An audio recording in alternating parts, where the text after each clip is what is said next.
Տեր Հայր Աստված լռում է, թե մարդն է դադարում լսել նրան։ Ինչպես սովորել լսել Աստծուն։ Աստված չի լռել։ Աստված սպասում է, որ մենք իրեն լսենք։ Եվ մեղքը նաև պատճառ կարող է տանել, որ դու չլսես։ Այդ է նայենք Սուրբ Գիրքը մինչև Հովհաննես Մկրտիչ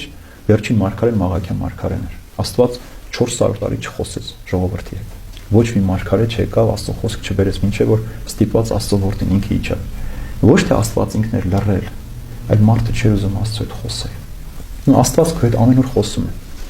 Ամեն միջոց քեզ համար օգտագործում է, որ դու լսես իրեն։ Դա նաև կարող է հիվանդությունը լինել։ Ես երբեմն ասում եմ, որ հիվանդության մեջ օրհնություն կա, մարդիկ այսպես տարօրինակ են ինձ վրա,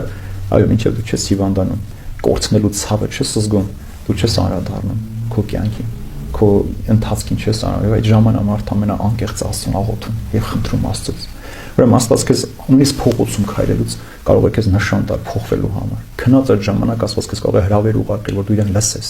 Բայց դու ես պատասխանողը։ Աստված քեզ միշտ ձայնում է, դու պիտի պատասխանես։ Հիմա, երբ որ հովիվը իր գառնուկին սրինգը նվագում, մինչև գառնուկը ձայն չհանի, հովիվը չի իմանա, չէ՞, որտեղ է իր գառնուկը։ Ուրեմն Աստված քեզ այդ ձևով միշտ ամեն օր կանչում է. Ադամ, ուր ես։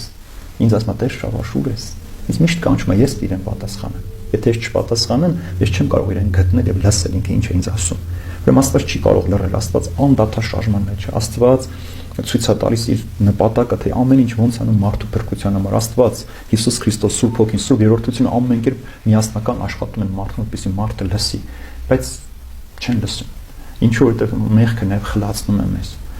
Հիսուսի կենթանության օրինակ վերենք ժամանակը, քանի հոգեր Հիսուսի հետևից գնում։ Հիսուս հազարավոր մարդկանց է բժշկել, օգնել, բայց Հիսուսի հետ են 12 առաքյալները, յուղաբեր մի խումբ կանայք եւ մի քանի աշակերտներ, շատ բան չկար։ Հիսուսին հավատացին մարդիկ հարությունից հետո, բայց նույնիսկ իր կենթանության ժամանակ մարդիկ չեն, թեև փարիսեցիները խոստովանում են ասելով, որ գիտեն, որ դու անաչառ մարդ ես, մարդկանց մեջ տարբերություն չես դնում։ Նա խոստովանում են Հիսուսի այդ մեծ շնորհը, որ ինքը ոչ մեկի հանդեպ տարբերություն չի դնում, բոլորը հավասար են Տիրոջ առջև, բայց նորից չեն լսում մարդիկ։ Մինչև որ առաքյալն էլ հարությունից հետո մաքրվեցին, սրբվեցին, մտքերը բացվեց ու հասկացան, ուրեմն մեղքը կարող է ասում անդամալույս դարձնել մարդուն, մտակնել, փակել մեր ականջները եւ չկարողանան լսել։ Ամեն ինչի վանը մեղքն է։ Դրա համար ասում է Պողոս առաքյալը, մեղքի վարձը մահն է, նախ հոգեվոր, մտավոր, հետո ֆիզիկական։ Դրա համար մարդը ինքը պիտի այդ ձայնին պատասխանի։ Ձայնը ամեն օր կա,